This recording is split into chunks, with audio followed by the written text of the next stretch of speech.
هذا العام 1444 من المتوقع أن العيد يوافق يوم الجمعة، ومن صلى صلاة العيد لم تجب عليه الجمعة وإنما تستحب في حقه، لكن إذا لم يصلي الجمعة صلىها ظهرا.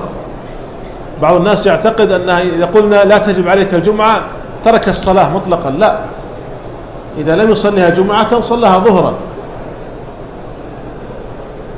والعبرة بصلاة العيد وليس الخطبة، فلو أنه صلى صلاة العيد ولم يحضر الخطبة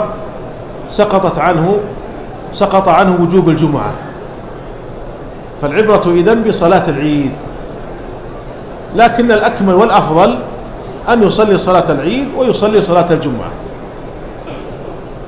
ولما اجتمع في عهد النبي صلى الله عليه وسلم العيد والجمعة قال عليه الصلاة والسلام إن عيدكم هذا قد وافق الجمعة، أو قال إن يومكم هذا فيه عيدان،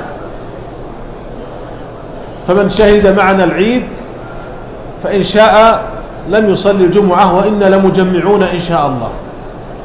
وهذا يدل على أن من صلى صلاة العيد لم تجب عليه الجمعة، لكن يصليها ظهرا، والأفضل أن يصلي العيد ويصلي الجمعة.